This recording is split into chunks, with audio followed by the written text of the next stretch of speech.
الحمد لله رب العالمين وصلى الله وسلم وبارك على نبينا محمد وعلى آله وأصحابه أجمعين.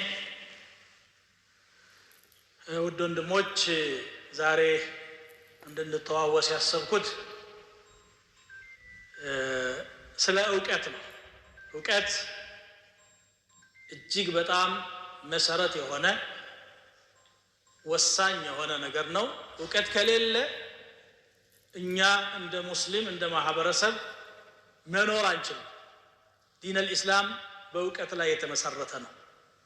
አላህ Subhanahu Wa Ta'ala 124,000 ነብይ ሲልክ መምህር አድርጎ ነው የላከው።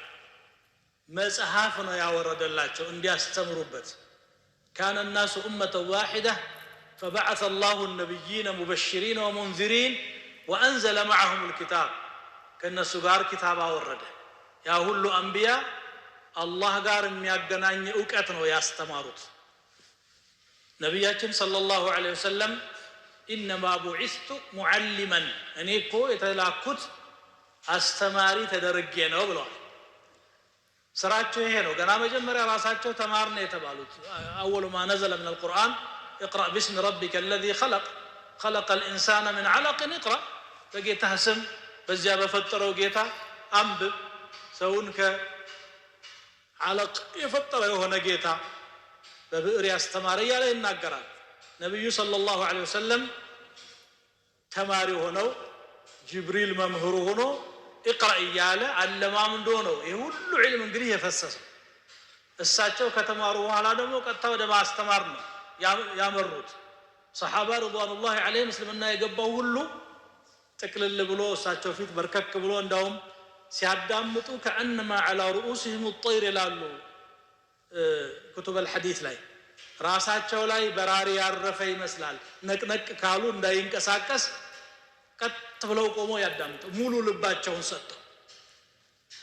ለዕውቀት በቂ ትኩረት አልተሰጠም። ብዙዎቻችን እንችለዋለን እናውቀዋለን የሚል አጓጉል በራስ መተማመንና ስሜት ተፈጥሯል። ይሄ ደግሞ ትክክል አይደለም። የእስልምና ዕውቀት ባህር ነው።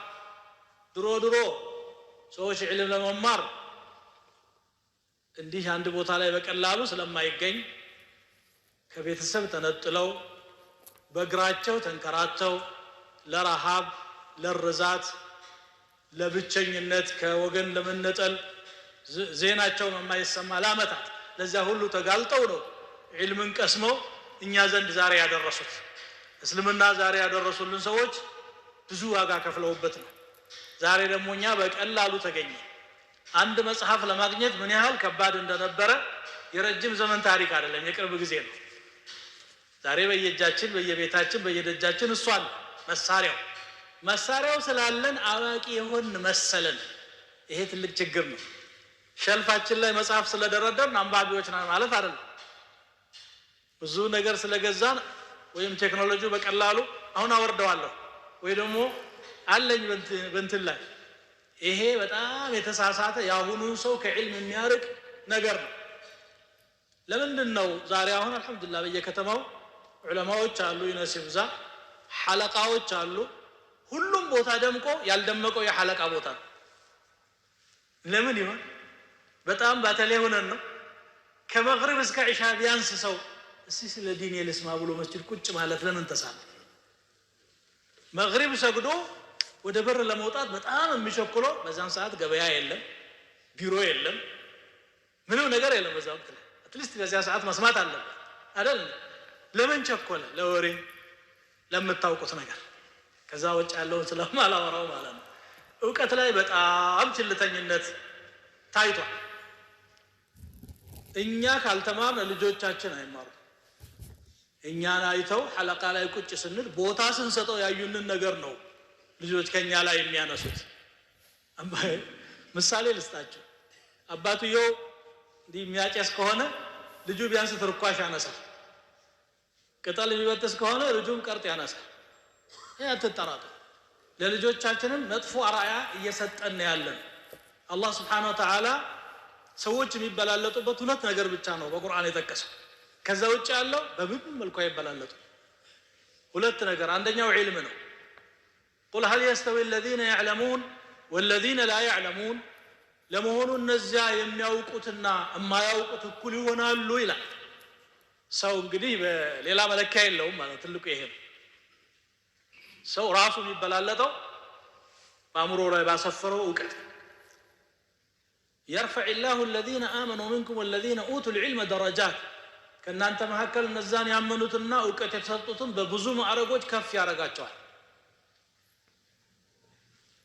ይህ ሁሉ አሁን ንትርኩ ኺላፉ ጭቅጭቁ እኮ አብዛኛው 88% ነው እንግዲህ በምን ለክተህ ነው ይሄን ያደረከው በሉ እናንተ የመጣው ከጃህል ነው ካለማወቅ لو سكت الجاهلون لقل الخلاف ይላሉ بعض العلماء አላዋቂዎች ዝም ቢሉ ኖሮ ጭቅጭቅ ያንስ ነበር አላዋቂዎች ወይ ያውቁ ወይ ለሚያውቁ አይተው ወይ አይማሩ አጉል ወይ ዓሊምሁን ኩን ዓሊማን አው ሙተዓሊማን ወይ ተማሪሁን አው ሳሚዓን ቢያንስ አድማጭሁን አድማጭ ተማሪ አይደለም ትንሽ ነገር ልቅሰም ብሎ ቁጭ ያለ ነው እንጂ ወላ ተኩን ራቢዓን አራተኛው ሰው ግን አትሁን ይላል دين الإسلام لتفهم ميچلو نبي صلى الله عليه وسلم እንደነገሩን في الصحيحين እንደመጣው إن الله لا يقبض العلم انتزاعا ينتزعه من صدور العباد أو كما قال صلى الله عليه وسلم الله علم ከባሪያዎች ልብ ውስጥ ምዝዝ አርጎ አያወጣው አዋቂ ከሆንክ በኋላ ብድግ ስትል አንድ ቀን ጃሂል ሆና ይገኝ ምናልባት ሀብታም ሆነ በማግስቱ ዳልቶን ትችላለህ ዕውቀት ግን እንደዚህ አይደለም لا يقبض العلم انتزاعا እንግዲህ አውስ እንዴት ነው የሚጠፋው انما يقبضه بقبض العلماء አዋቂዎች ያልቃሉ ሳሉም ሰው አልተጠቀመባቸውም ሰው አልተጠቀመባቸውና ትንሽ ቆዩ ብሎ ደግሞ ያቆያቸው አጀል ይነሳል ዑለማዎች ይወስዳል حتى اذا لم يبق عالما اتخذ الناس رؤوسا جهالا ዓሊምን እስከማይተው ድረስ ይለቅማቸዋል ያን ጊዜ ጃሂሎች መሪ ይሆናሉ እንግዲህ በዓሊም ቦታ ያለ ጃሂል ዓሊሙን መስሎ ይታያል መለስ ቀለስ ብሎም ሊሆን ይችላል ተወሰነ ጊዜ ከዛ በኋላ አንተ ዓሊም ነህ ይባላል የሼኽ ልጅ ነው ይባላል እኛ ሀገር ላይ እንደዛው ይተካል ቦታው ላይ አያውቅም እሱ አላውቅም ማለት ደግሞ ሀፍረት ይሆንበታል فسئلوا فافتوا بغير علم يتጠየቃሉ ያለ ዕውቀት መልስ ይሰጣሉ فضلوا واضلوا ራሳቸውም ጠመው ሰውም ያጠማሉ ዝም ቢሉ ቢያንስ ጥመታቸው የራሳቸው ብቻ ነበር ከዛ አልፎ ግን ሰውን ያጠመሙ ነው ያሉት ዛሬ ይሄንን ለመፍታት ዑለማዎችን ማፍራት አንድ ነገር ሆኖ ለራሳችን ለያንዳንዳችን እኮ ነው የሚያስፈልገን ይሄ ዒልም እንዴት እንደምንጾም እንዴት እንደምንሰግድ يا الله حقوق يا الله ባህሪያት የነብዩ ሰለላሁ ዐለይሂ ወሰለም አራያችን ናቸው ምንላቸውን ስነ ምግባር በእውቀት እንጂ አናገኘው ዕውቀት ደግሞ ሁለንተናህን ስትሰጠው ከፊሉን ይሰጣል ይላሉ ዑለማዎች العلم لا يعطيك بعضه الا اذا اعطيته كلك ሁለንተናችንን መስጠት ቢያቅተን ትንሽ ጊዜ ያንዳንዳችን እኔ አሁን ልጆች ስለማስተማር አለ ያወራሁ ያለው እኛ ተመረናል ራሳችን አጣነው ያማራጩን ድሮ እንግዲህ ሌላ ሀገር ካልህክ ገጠር ካልገባ ቅራት የለም ሊባል ይችላል ወጆት ሁሉ መካን ሁሉም ቦታ ለምን ቁርአንን አታስተካከል እንዴት እንደምትሆን ሁሉ ጊዜ በተሳሳተ ቁርአን ሶላት የሚሰግዳል ፋቲሃን ሳያርም የሶላትን አህካም ሳያውቅ የሚሰግዳል ሁሉ ጊዜ እኔ ቀፍፍ የሚለኝ አንድ ምሳሌ ልጥቀስላችሁና ሶላቱ ቆማለሁ ፊት ለፊት ያለው ሰው ሩኩዕ ሲያረግ አውረቱ ይጋለጣል ፈጅር በብርድ መጥቶ ሶላት ሳይሰግድ ይመለሳል ቀላሉ አህካም ሰፊና ስንቀራ ነው እንግዲህ አርካኑ ሶላት ውስጥ ወሰትሩ العورة ብሎ የሚገልጽ አውረቱን መሸሸግ ይላል ቤዚክ ሆኖ በጣም መሰረታዊ የሆኑ ዕውቀቶች እንኳን እየራቁና ያሉት ስለዚህ ሁላችን ይሄንን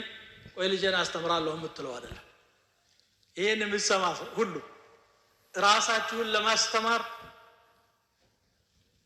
لله تعالى ብላችሁ ነይቱ ጀህላችንን ይዘን አንኑር ጀህላችንን ይዘን ቀብር አንግባ ዲናችንን በአግባቡ ሳናውቀው ሰዎች እንዳያደነጋግሩን ያላዋቂዎች እንዳያደነጋግሩን ከምንጩ ለማወቅ ጥረት እናርግ ሐለቃቶቻችን የዕልም ቦታዎቻችን በእኛ ይድመቁ ሌላ ሰው አይደለም ሁሉም ቦታ ደምቋል ብያቸዋለሁ የትም ሰው የሚሰባሰብበት ቦታ ብትሄዱ አሁን ስትወጡ በሰው ተጨናንቆ ነው የምታገኙት የዕልም ቦታ ላይ ግን ሶላት የሰገደው እንኳን በቃ እሱ አውቆት ጨርሶታል መሰለኝ ቸኩሎ ይወጣል ጥሎ ይሄዳል ለምን ይሄ ማድላንተ ነው የተዘረጋው አቡ ሁረይራ ረዲየላሁ ተዓላ ዐንሁ በዚህ ጨርሳለሁ በዚህ ሐዲስ አንድ ቀን መዲና ገበያ ሄዱ ሱቅ المدينة የሚባል ትልቅ ገበያ ሁሉም ያለውን ዘርግቶ ይሸጣል ቆም አሉና ማለኩም ሃሁና وميراث محمد صلى الله عليه وسلم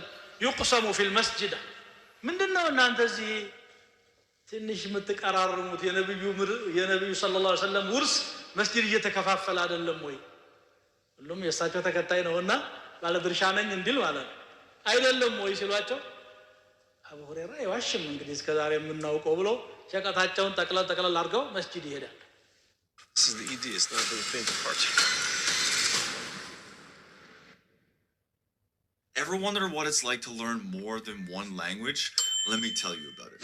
It's actually easier than you think. You start noticing መስጂድ ሲሄዱ ግማሹ ይሰግዳል ግማሹ ቁርአን ይቀራል ግማሹ ሐላልና ሐራም ይነጋገራል ግማሹ ሐዲስ ያስተላልፋል በተለያየ ነገር ተጠምዷል መስጂድ ያለው ሰው የሚታደል ነገር ግን አላዩ ተመለሱ ገበያቸው አቡ ሁረይራ እዛ ቆሟል ምን ሆነ እሺ መጣችሁ እንዴ ያው እየታደለ ነው አልከንም ነበር እንዴ ምን አያችሁ رأينا قوما يصلون وقوما يقرؤون القرآن وقوما يتعلمون الحلال والحرام كفيلوቹ ይሰግዱ ከፊሎቹ ሐላልና ሐራም ሲነጋገሩ ከፊሎቹ ቁርአን ሲማማሩ አየነ ያሉ ذاك ميراث محمد صلى الله عليه وسلم محمد አውርሰው ተሄዱት ይሄንን ነው ወቀት አውርሰው ነው የሄዱት ቆስማ ቢሆን ኖር አይደርሰንም ነበር ወቀቱ ግን ለሁላችንም ደርሷል የነብዩ ሰለላሁ ዐለይሂ ወሰለም ውርስ ድርሻው እንደ አቅማችን ሁላችንም ባለቤት ነው ሆን ጥራት እናድርግ ሐቂቀተን ድሮ እኔ እዚህ ከተማ ላይ እንግዲህ ረጅም ዘመን ቆይቻለሁ 30 አመት በላይ ሐለቃት ላይ ቁጭ ስንል ወዳው ተጠለቅልቆ እንደውም ተከታታይ ደርስ ከሆነ ከሩቅ ቦታ ሁሉ ይመጣ ነበር ከአጎራባች ከተሞች ይመጣ ነበር ሰው ዛሬ ሐለቃ ላይ እዚህ ያለው ቸኩሎ ሲሸሽ ነው ማየው ምን ሆነ ቁርአኑ አልተቀየረም ሱናው አልተቀየረም الذي تغير የተቀየረው ሰው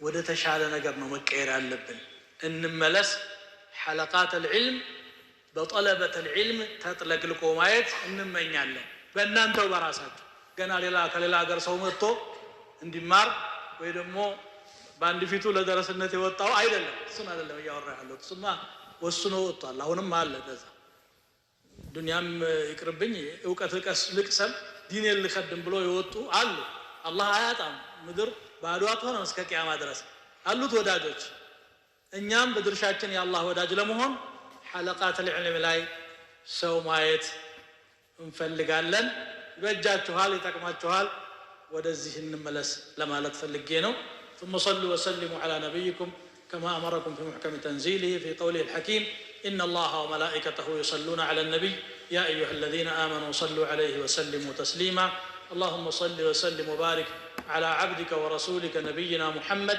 وعلى آله وأصحابه اللهم اهدنا فيمن هديت وعافنا فيمن عافيت وتولنا فيمن توليت وبارك لنا فيما أعطيت اللهم إنا نعوذ بك من علم لا ينفع ومن قلب لا يخشع ومن نفس لا تشبع ومن دعوة لا يستجاب لها اللهم انصر الإسلام والمسلمين اللهم أعز الإسلام والمسلمين اللهم احمي حوزة الدين وألف بين قلوب المؤمنين واجمع كلمتهم على الحق يا أرحم الراحمين وانصرهم على أعدائهم يا قوي يا متين اللهم إنا نسألك رضاك والجنة ونعوذ بك من سخطك والنار اللهم إنا نسألك العفو والعافية والمعافاة الدائمة في الدين والدنيا والآخرة اللهم انصر المستضعفين في برك وبحرك من أمة محمد يا أرحم الراحمين اللهم كن لهم عونا ونصيرا اللهم كن لهم عضدا وظهيرا اللهم إنا نسألك الجنة وما قرب إليها من قول أو عمل، ونعوذ بك من النار وما قرب إليها من قول أو عمل.